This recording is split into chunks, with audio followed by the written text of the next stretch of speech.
নতুন চাদরটা দিয়া দিলেন মিয়া ভাই, নইলে তো শীতে মরবো। আল্লাহ জান তোমারে রাজা বানায়া দেয় বাবা।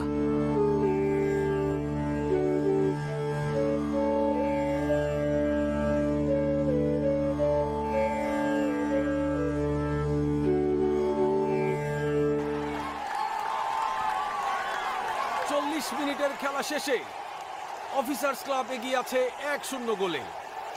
আর ঠিক এই মুহূর্তে দুর্দান্ত এক সুযোগ মিশন স্কুলের সামনে। আজকের ফাইনাল খেলায় সমতায় ফিরতে হলে মিশন স্কুলের জন্য এটা হতে পারে একটা দারুণ সুযোগ। দেখা যাক কি হয়। ফ্রি কিকের জন্য প্রস্তুত মিশন স্কুলের ক্যাপ্টেন মুজিব। সতর্ক অবস্থায় রয়েছে অফিসার্স ক্লাবের রক্ষণভাগ। সতর্ক রয়েছে গোলকিপারও।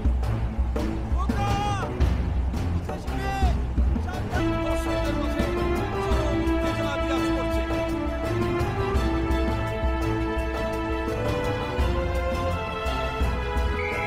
রেফারির বাঁশি, দুর্দান্ত কিক,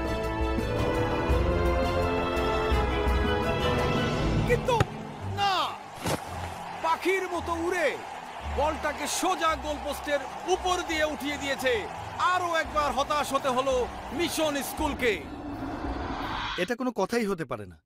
আজই সেমিফাইনাল খেললাম, আবার কালকেই ফাইনাল খেলা হলে মাঝখানে তো আমরা কোনো সময় পাচ্ছি না।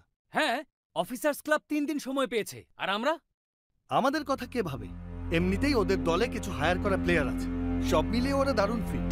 অন্যদিকে আমরা টানা ম্যাচ খেলছি, সবাই খুব ক্লান্ত। আমাদের অন্তত 2-1 দিন বিশ্রাম তো দরকারি।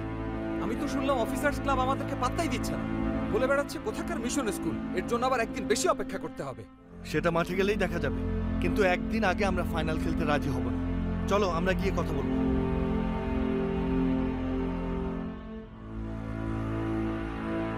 আমরা লিগ কমিটির মাধ্যমে চিঠি পাঠিয়েছি, ফাইনাল খেলা কালকেই হবে। সবই ঠিক আছে, কিন্তু মিশন স্কুল খেলতে রাজি হবে তো? কেন রাজি হবে না? এ খেলাতে এমনিতেই ওরা পারবে না। তাড়াতাড়ি খেলাটা হয়ে গেলে বরঞ্চ ওদের জন্যই ভালো। তাছাড়া ক্লাবের ফান্ডের অবস্থাও তেমন ভালো না। হায়ার করা প্লেয়ারদের যদি আমরা আরেকদিন রাখবার চাই, তাহলে খরচ অনেক হয়ে যাবে। আব্বা, আমরা কালকে ফাইনাল খেলতে পারবো না, আমাদের পরীক্ষা আছে। কিন্তু খোকা, কালকেই খেলতে হবে, বাইরের খেলোয়াড়দের আর রাখা যাবে না, অনেক খরচ। কিন্তু আব্বা, আমরা টানা ম্যাচ খেলছি, আমরা খুবই ক্লান্ত। খেলা কালকেই হবে। এই বছরে আপনারা আমাদের সাথে একবারও জিততে পারেননি, সেই জন্যই এই ব্যবস্থা করেছেন, তাই না?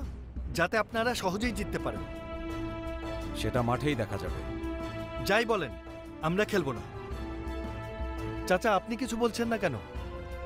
এটা তোমাদের বাপ বেটার ব্যাপার, এর মধ্যে আমি আর কি বলবো।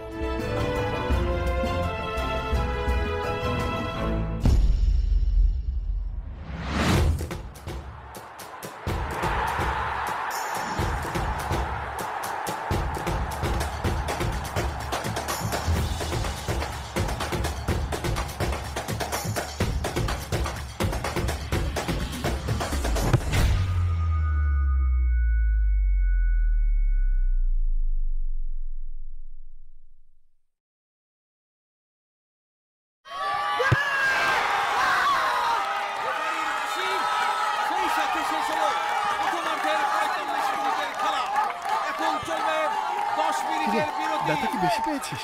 খেলতে পারবি? আমি আগেই বলেছিলাম আমার ব্যথাটা ঠিক হয়নি, অন্য কাউকে নামা। এটা সুরেশের কিক শট, এত সোজা না, বুঝলি?